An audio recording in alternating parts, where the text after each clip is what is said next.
આજે શ્રાવણ વદ એકમ છે, રવિવાર છે, તારીખ 10/8/2025 વર્ષ છે. મહારાજે કરુણા કરીને આ પ્રશ્ન ઉપસ્થિત કર્યો. શ્રીજી મહારાજ સંતને પ્રશ્ન પૂછ્યો, વૈરાગ્ય ઉદય થયાનું શું કારણ છે? વૈરાગ્ય ઘણી રીતે ઉદય થાય છે.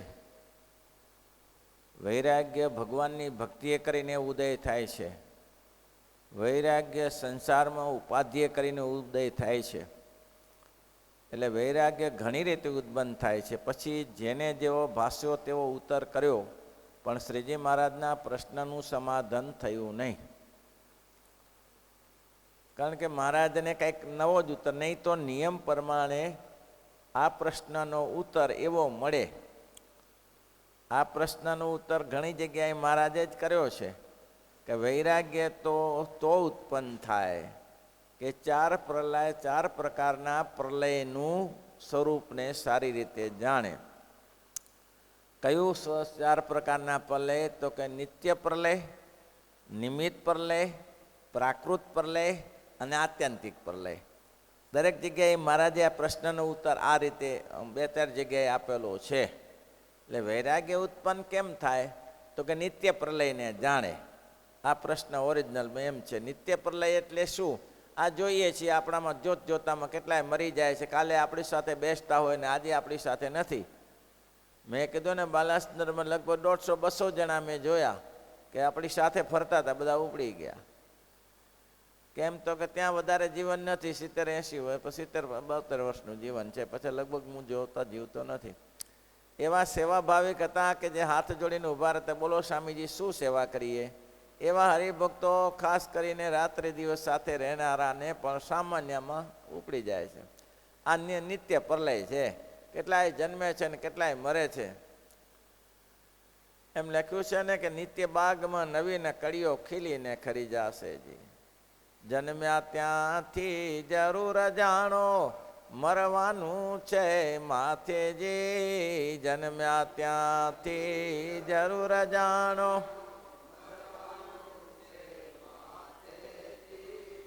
જન્મ્યા ત્યાંથી બધાને ખબર છે મરવું છે, મરવું છે, મરવું છે, પણ મરવાના સાધન કરી શકતા નથી. દુનિયા જાણે છે કે આટલા ગયા, આટલા જવાના, પણ કામ થતું નથી. જે કરી લેવાનું, જય હોમ કરીને લાગી પડતા નથી. જે હોમ કરીને લાગી પડે કે કરી લેવું છે, ના કેમ થાય? એ રાપરના મુખીની વાત કરી. બસ ભગવાન ભજી લેવા છે, 3 વર્ષમાં પૂરું. અને આપણે આખી 80-90 વર્ષની જિંદગી થાય તોય પૂરું થતું નથી. અને પાછો સત્સંગ મળ્યો છે, આપણે નથી મળ્યો એમ નથી. સત્સંગ મળ્યો છે. જેને સત્સંગ નહોતો મળ્યો એને તો ઓળખાણી નથી વાત, પણ જેને જન્માસિદ્ધ સત્સંગ મળ્યો છે, મા બાપ થકી સત્સંગ મળ્યો છે, એવા લોકો પણ આમાં સફળ થતા નથી, નિષ્ફળ જાય છે. એટલે પહેલાં નિત્ય પ્રલયને જાણે. નિત્ય પ્રલયમાં આ મહત્વનો નિત્ય પ્રલય છે આપણા માટે, સામે દેખાતો પ્રલય છે. નિમિત્ત પ્રલય તો છે પછીની વાત છે. પણ નિત્ય પ્રલય તો નાના મોટા નિત્ય મરે છે, અમર નથી કોઈ રહેતું જી. નાના મોટા બધા જાય છે. અને આ દેહનું કર્તવ્ય શું? દેહનું કર્તવ્ય શું? જ્યાં સુધી દેહ છે ત્યાં સુધી કામ સાધી લેવાનું. કાલે આ શરીર પડી જાય પછી આના દ્વારા શું થાય? એ દેહને પછી ચંદન ચર્ચે, ઘી નાખે, તે કરે પછી દેહને લઈને શું? જીવને ને દેહને લેવા દેવા શું? માનો કે ઘી નાખશે તો મોક્ષ થઈ જાય. આખી જિંદગી કશું ના કર્યું હોય અને પછી આને શું કરે ને શું અર્થ સરે? આખી જિંદગી મા બાપની સેવા ના કરીને પછી મરવા ટાણે ખીચડી ખવડાવે. એ શું ખીચડી ખાતા હશે? આ જિંદગી સેવા કરવી હતી ને ત્યારે. પછી શ્રાદ્ધ કરે. શ્રાદ્ધ શું કામ લાગે? એટલે શ્રીજી મહારાજે કે 4 પ્રકારના, ભલે વાસુદેવ મહાત્મામાં પણ આ કથા વિસ્તારથી લખી છે કે આ જગતમાં કોઈ સુખ્યો નથી, બધા દુખ્યા ને દુખ્યા. ગમે તે ચક્કર બાજુ ચક્કર મારીને પર જુઓ, ચક્કર મારીને જુઓ, કોઈક ને કાંઈક દુઃખ, પત્નીનું, છોકરાનું, ઘરનું, મિલકતનું કંઈ ને કંઈ દુઃખ છે ને છે. આમાંથી મુક્ત કોઈ નથી. પછી શ્રીજી મહારાજ અહીં બીજો ઉત્તર આપ. શ્રીજી મહારાજ બોલ્યા છે વૈરાગ્યનું કારણ તો જે સદગ્રંથ અને સત્પુરુષના વચન, તેને સાંભળીને જે ચટકી લાગે તે પાછી મટે જ નહીં. આ વૈરાગ્યનું મુખ્ય કારણ એ બતાવ્યું. બધું આવી જાય, બધું જ આવી જાય. સત્પુરુષના એ ગમે સદગ્રંથ અને સત્પુરુષ એ છૂટે એમ છે જ નહીં. અને છૂટી ગયું તો કંઈ નહીં. માણસ જેમ મારે ભોજન છે, સમીપ આવે મરવાનું જ્યારે, સમીપ આવે મરવા, ધીમે ધીમે અનત જાય ત્યારે, ધીમે ધીમે અનત જાય. સત્સંગમાંથી પડવાનું થાય, સત્સંગમાંથી ત્યારે જનેથી કથા તજાય, ત્યારે જનેથી કથા તજાય. અન્ન છોડી દીધું એટલે સમજી લેવાનું અઠવાડિયાનો ગ્રાહક 2 દિવસનો ગ્રાહક છે. કેટલે દિવસ અન્ન છોડ્યા પછી ક્યાં સુધી શરીર ચાલે? કલિયુગે અન્ન સમ પ્રાણ, સર્વે જાણે છે જાણ સુજાણ. કલિયુગમાં અન્ન સમાન પ્રાણ છે. પહેલે વાયુ ભક્ષણ કરીને રહેતા હશે. ધ્રુવ પ્રહલાદની કથાઓ સાંભળીએ છીએ. 3-3, 4 એમને વાયુ ભક્ષણ કરીને રહે. આ કલિયુગમાં દેહ નથી. એક એવા ભગવાન છે, પણ ભગવાન કહે છે પણ મારો દેહ નથી એવો સૌ જાણે, સતયુગ જેવો. પણ મારો દેહ એવો નથી. હું વાયુ ભક્ષણ કરીને એ ભગવાન કરી શકે, તેના સિવાય જીવનું કામ નથી. બાકી જીવ માત્રને કલિયુગે અનસમ પ્રાણ છે. જેમાં જગતમાં અનાજ સિવાય ચાલતું નથી, તેમ ભગવાનના ભક્તને સદગ્રંથ અને સત્પુરુષના વતન સિવાય વૈરાગ્ય નહીં થાય, નહીં થાય ને નહીં થાય. આ લખી રાખવાનું. ગમે એટલી સમૃદ્ધિમાં રહેતો હોય, એ તો બુદ્ધની કથા અલગ છે. જેને પૂર્વના જોગભ્રષ્ટ હોય એ થઈ શકે, બાકી આપણું કામ નથી. અને મહારાજ કે વૈરાગ્યનું કારણ છે સદગ્રંથ અને સત્પુરુષના વચન સાંભળીને જેને ચટકી લાગી જાય, એક વૈરાગ્ય ચડાવી દે સંતો કે આ નાશવંત છે, આમાં કંઈ વરે નહીં. ધુવાડાના બાચકામાં બાથો ભરાવીએ તો કંઈ હાથમાં ના આવે. એ બધું એમને એમ થાય. એટલે મહારાજ કે એ સત્પુરુષના વચનને ચટકી લાગી જાય, અને એ ચટકી લાગે તે મટે નહીં પાછી. એવી ચટકી તે જ વૈરાગ્યનો હેતુ છે. એવી ચટકી લાગી જાય ને એ જ વૈરાગ્યનો હેતુ. ઉતરે નહીં પાછી. એવી ઉતરી જાય તો મર્યા. ઘણું એવું થાય, ઉતરી જાય. અત્યારે સારો સમાગમ છે. મહારાજ પોતે જ કહેતા અત્યારે તો સારો સમય છે તમારા માટે, અમારો સત્સંગ છે, સંતોનો સત્સંગ છે. કાલે ઉઠીને ના મળે તોય શું? તો કે તો પણ ન ઉતરે એના માટે તમારે આત્મનિષ્ઠા ક્લિયર કરવી જોઈએ. આત્મનિષ્ઠા હશે તો વૈરાગ્ય ટકી શકશે, બાકી આત્મનિષ્ઠા નહીં હોય તો વૈરાગ્ય નહીં ટકી શકે. વાતો તો લોકો કેવી કેવી કરતા હોય. ગ્રસ્તોની જોડે બેસો તેને સિવાય પત્ની છોકરા સિવાય બીજી કઈ વાતો હોય? હવે તમારે એનો રાત્રિ દિવસ કોન્ટેક્ટ થાય તો પછી પીગળ્યા વગર રહે? મહારાજ કે ઘીને તમે અગ્નિ જોડે રાખો એ પીગળ્યા વગર ના રહે. પીગળે પીગળે ને પીગળે. તેમ તમારો સ્વભાવ ટળી જાય. ભાઈ કહેતો હતો બોમ્બેમાં ગયો તાર મને કોઈ, હું અત્યારે અહીંયા નવા ગામનો હતો ભચાઉ જોડે, મને દૂધમાં સૂગ ચડતી હતી. બહારનું દૂધ લઉં ને સૂગ ચડે. મારે ગાય ભેંસનું દૂધ લઉં તો જ અનુકૂળ આવે.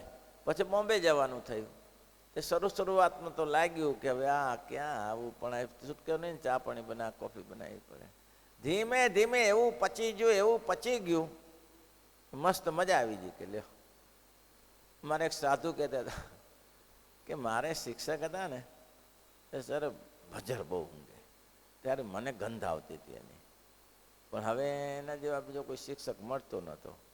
એટલે પછી તો ધીમે ધીમે 15 દિવસ, મહિનો દિવસ એવું સરસ પાવી ગયું ને કે એ આવી એની જોડે બેસીએ ત્યારે જ ઠેકાણું પડે. લ્યો, એને ગંધ ચડી જાય ને. આવું છે તારે.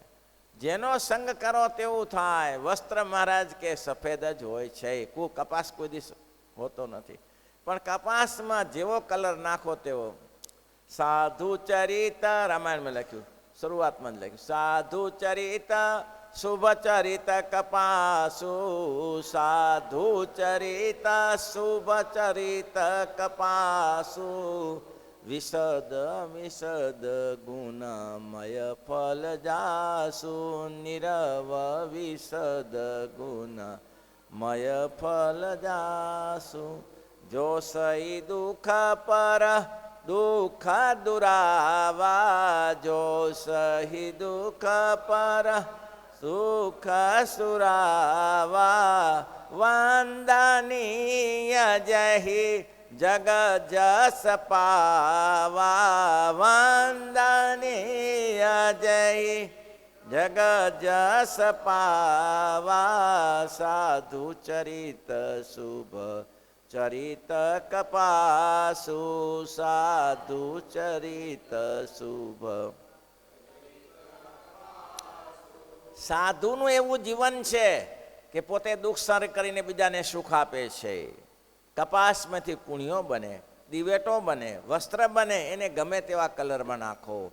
તેમ સાધુનો જો કલર ચડી જાય તો મહારાજ કે એને જો સદગ્રંથ અને સત્પુરુષના વચનને વિશે ચટકી લાગી જાય અને એ ચટકી પાછી ઉતરે નહીં તો મહારાજ કે એનું વૈરાગ્ય દ્રઢ છે, કોઈ દિવસ પાછો ના પડે. અને એવી જેને ચટકી તે જ વૈરાગ્યનો હેતુ છે, બીજો વૈરાગ્યનો હેતુ નથી. અને જેને ચટકી લાગી હોય ને તામસી હોય, રાજસી હોય, સાત્વિકી હોય, તે સર્વેને તામસી રાજસી ને ચટકી હોય તો શું થાય? વૈરાગ્ય થયો. તામસી લાગી જી, ચટકી લાગી જી.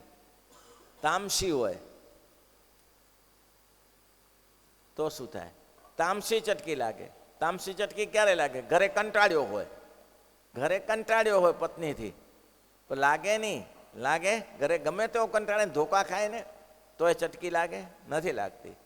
ધોકા ખાય તો નથી લાગતી. પહેલાં મેં વાત કરી હતી ને કે ઘરવાળીને બેનો ઝઘડો થયો, તે એવો ઝઘડો થયો પીટિયા તું આમ કરે છે ને તેમ કરે, તો કે હું ખવડાવું છું તારે તું ખાય છે ને મારી સમય ઉપર બધું કરતી નથી, તો કે તું નહીં ખવડાવે તો જા હું ખાઈ લઈશ, નીકળી જાય અહીંથી, તારી કોઈ ગરજ નથી. ને ભાઈ તો વટમાં નીકળી ગયા. લે ત્યારે હવે આવે એ બીજો, હવે આ ઘરનો ઉંબરો જુએ એ બીજો.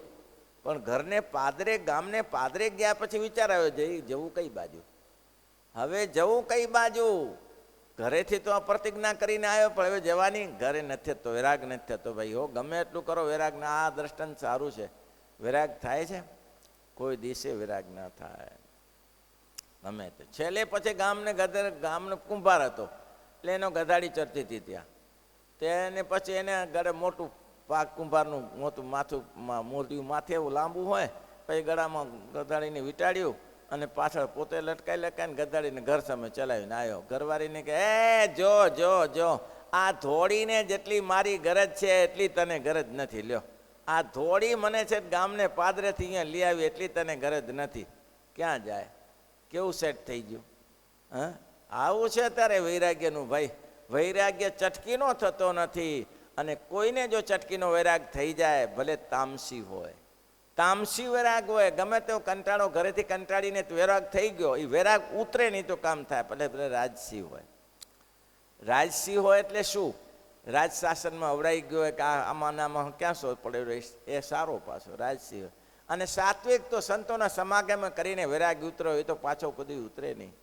તો મહારાજ કે પછી રાજસી હોય, તામસી હોય કે સાત્વિક વૈરાગ હોય, વૈરાગ જેને થયો અને ન ઉતરે એ બધાને જ વૈરાગ, ચટકીનો વૈરાગ ન લાગ્યો એ ટકી શકે સત્સંગમાં, તે સિવાય ન શકે. અને પછી કહે છે ચટકી લાગી હોય, થોડા દિવસ કેણે ટળી જતી હોય તેને તો ચટકીનો વૈરાગ અતિશય ખોવાર કરે છે. ચટકી લાગી, ઘરેથી ભાગ્યો, પછી થોડા દિવસ પછી વૈરાગ ઉતરી જાય. હા, થોડા દિવસ પછી દાળમાં જેમ પાણી નાખે છે, મહેમાનો આવે ને ફીકી થઈ જાય, એમ ફીકો વૈરાગ થઈ જાય.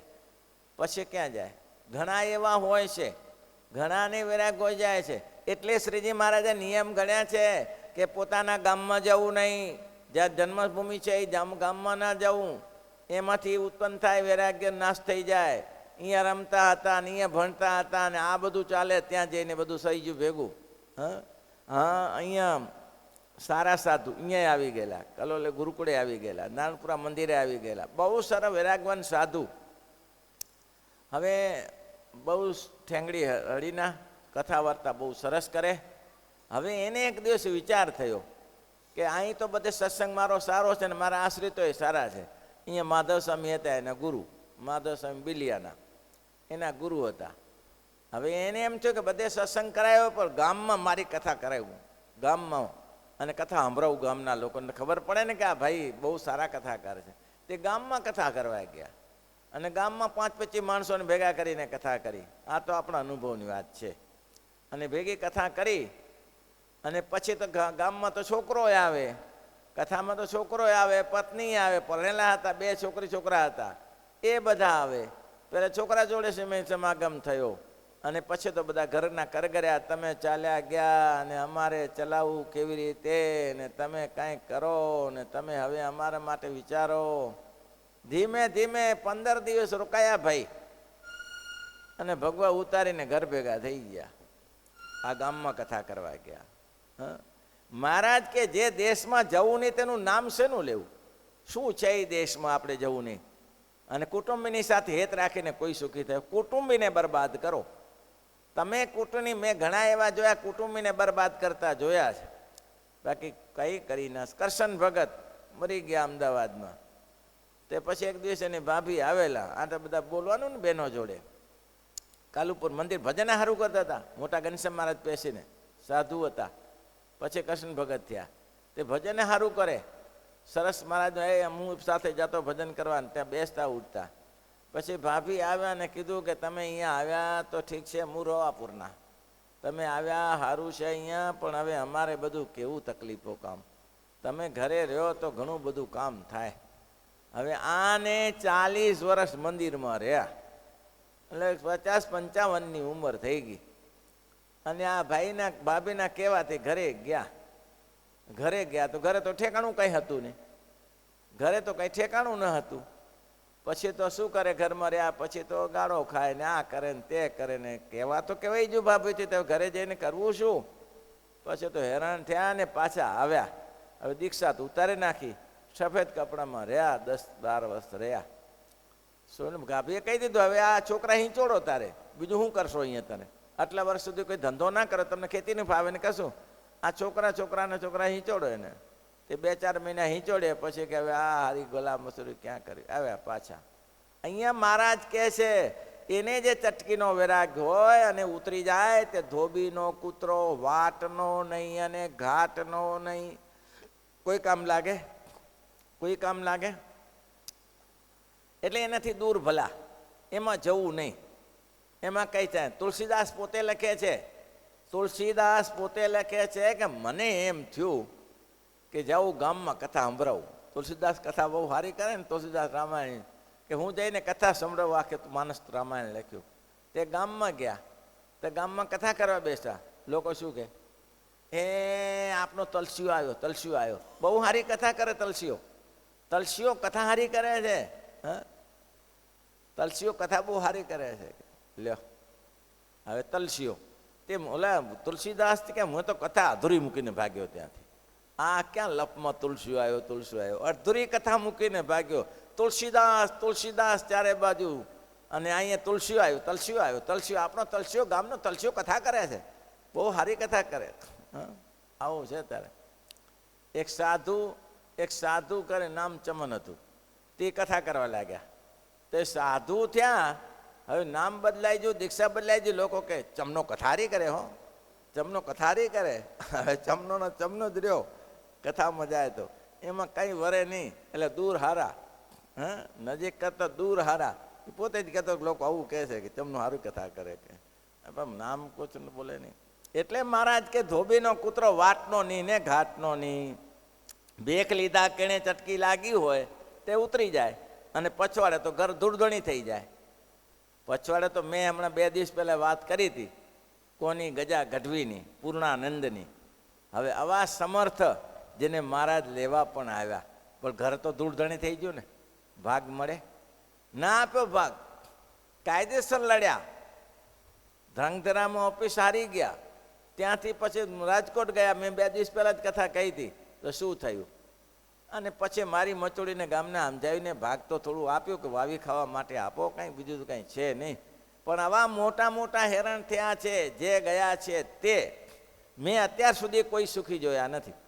જે સંસારમાં ત્યાગમયથી ગ્રસ્તામાં ગયા એ કોઈ સુખી જોયા નથી. ભલા એમને ચકચકરો મારે છે એમથી આમ, ભલા ખેરખા હતા. મેં કીધું દુનિયા ધ્રુજાવી નાખે એવા હાંક પડતી, પણ કંઈ સુખી થયા નથી. એટલા માટે કે છે કે પછી ભેખ લીધા કેણે ચટકી લાગી હોય તે ઉતરી જાય, અને પછવાડે ઘર તો દૂરધણી થઈ ગયું હોય. પછી જેમ ધોબીનો કૂતરો વાટનો નહીં ને ઘાટનો નહીં, તેમ પુરુષોત્તમ તેમ પુરુષ પદ ઉભય ભ્રષ્ટ થાય છે. અહીંનોય ન રહે ને તાઈનોય ન રહે. માટે વિચારીને સાધુએ ધંધો કરવાનો, જે તરફ જવું જ નહીં. સાધુ પુરુષોએ ગમે તેવું કુટુંબનું કામ હોય, પણ આ કચીરામાં પડવું નહીં. ભગવાન ભજવામાં મારા બે ઓછી થશે ને તો પહોંચી વળીશું. થોડું ભજન ઓછું થશે તો પહોંચી વળાશે. મહારાજ કે પછી શું થઈ જાય? પછી શું થઈ જાય? આમ તો દેહનો નાશ થાય, આમ તો જીવમાં દેહનો નાશ થાય ને, પણ મહારાજ કે પછી તો જીવનો નાશ થઈ જાય. જીવનો નાશ થાય? જીવનો તો કોઈ દિવસ નાશ થતો નથી, પણ મહારાજ કે એવો પુરુષ થઈ જાય ને જીવનો નાશ થઈ જાય. તો કે જીવનો નાશ કેમ થઈ જાય? ત્યારે શ્રીજી મહારાજ કે એને કોઈ મોટો પહાડનું જન્મ મળે, હિજડો ના મનુષ્ય કહેવાય, ના પુરુષ કહેવાય, સ્ત્રી કહેવાય, આવો દેહ આવી જાય. તો મહારાજ કે એનો દેહ ખોઈ નાખ્યો, એને કઈ વરે નહીં એને. તો એમાં એટલે મહારાજે વિચાર્યું કે સાધુ થયો અને જોગ લીધા પછી ભોગની ઈચ્છા કરે. જોગ લીધા પછી ભોગની ઈચ્છા કરે. નારકી થાય તે નર ને નારી. નારકી ઘણા તો એવા જોયા લાત મારીને પાણી કાઢતા હતા. પ્રેમજીવન સ્વામી, હું એ સમાગમ કરવા જતો હતો. અરે કોઈ જગ્યાએ જાય તો સ્વામીને પૂછે કે સ્વામી ક્યાં કૂવો કરું, પાણી થશે, અને ત્યાં ઊભો રહે આ માણસ કે અહીં કૂવો કરો અને પાણી થાય. આવા માણસ બોલો મરી ગયા દુબઈ જઈને. એ સરલીમાં મંદિર બનાવતા હતા, મુક્તાબેનના ગામમાં, એના પિયરમાં મંદિર બનાવતા હતા. ત્યાં હવે મંદિર નવું બનાવે એટલે બીજી કોઈ વ્યવસ્થા નહીં, એટલે સામે આ ભાઈ રહે ને સામે શાંક જોગી બહેનો એક રૂમમાં રહેતા હતા. હવે એમાં ધીમે ધીમે પહેલે શરૂઆત તો એમ થાય ને ભાઈ, શરૂઆતમાં તો શું કઢી મોકલાવી દે, રોટલી મોકલાવી દે, દાળ ભાત મોકલાવી દે, બહેનોના હાથને બધું આવે એવું. દાળ ભાત ના થાય, દૂધ ભાત. એમાં ધીમે ધીમે હલાળો થયો, અને હલાળો થયો ને પરણી ગયા ભાઈ. લ્યો એમાં હલાળો થયો ને શાંક જોગીને આ પરણી ગયા. પરણી ગયા પછી અત્યારે તો તાગડધીના કર્યો, ઉંમર 60 વર્ષની થઈ ગયેલી, 50, 55, 60 વર્ષની. પછી કમાવ્યા સિવાય છૂટકો છે?